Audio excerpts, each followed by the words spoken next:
I'd like to hear a little bit from the voice of the small businesses in terms of the Chamber of Commerce. You represent a number of these organizations in Baltimore, the greater Maryland area. How are they able to meet their need? Well, it's difficult. It's difficult for a number of reasons. The first one is you have to see Hispanics and the evolution that they've had here in the United States. Obviously, New Mexico, California, Arizona, Spanish families have been there for millennia, actually. In Maryland, although the first Hispanics arrived in the 1500s, they didn't quite stay there, but now you're seeing the growth of the population. So in Baltimore itself, the Hispanic population has doubled since 2010.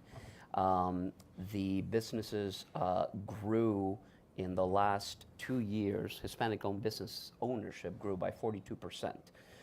Nationally, they're growing at 15 times any other demographic.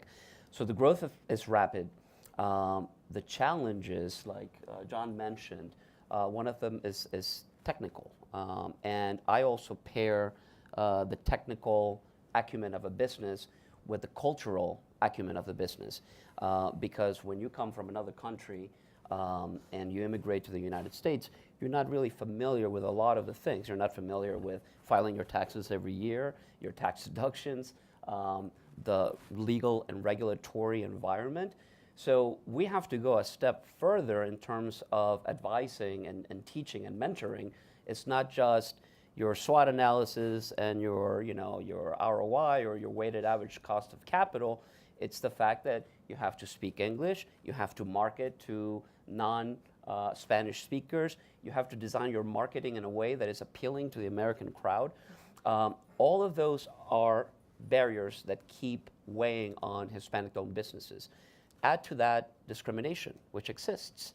We know that, I'm not going to go into detail, but Google Baltimore London discrimination, and you're going to find some research that suggests that it is quite alive and well, not only in Baltimore but throughout the nation.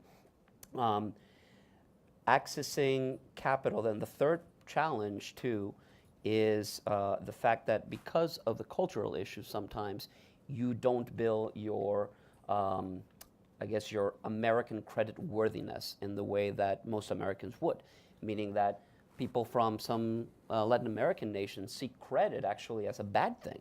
If you own money to somebody, it's a problem. You buy things. My parents bought our house in Peru with cash. They saved forever. Similar to what they do in Japan. You save for a lifetime and then you buy your house towards the latter part of your life. But credit, understanding credit, familiarizing yourself with credit, and being comfortable with leverage is another challenge. So all of those things weigh into that.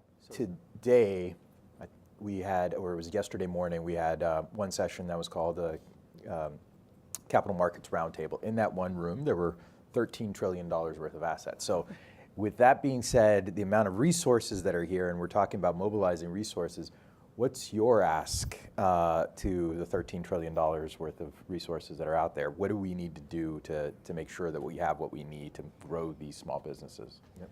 I see it as a world hunger problem as well. There's plenty of food in the world. There's people dying of hunger every day, literally dying because the food doesn't get to them. And I would see, especially within the Hispanic community, growing at the rate that it's growing. By the way, the Hispanic growth accounted for 54% of United States population growth from 2000 until 2010, which I believe was the last census done. When you have that much growth, investors have to really think about the word investing.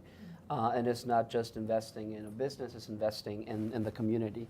Because if you don't, they're not going to make it.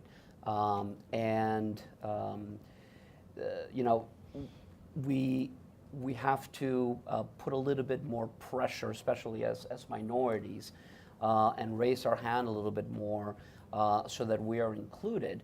But you see me here sitting on a panel. I don't represent the average Hispanic business in Maryland. I just don't. I have 2 undergrad degrees and an MBA, And I've been blessed to be in this situation. The reality of most small Hispanic businesses is they're not at that level, and we're not talking to them. We're not getting their input. Some of them don't even speak English that well. And so from the top down, from the mayor of Baltimore to the mayor of LA, to the investors, to the people who have the $13 trillion, you really have to get to the very, very, very core of this issue, and understanding that means talking to the right individuals.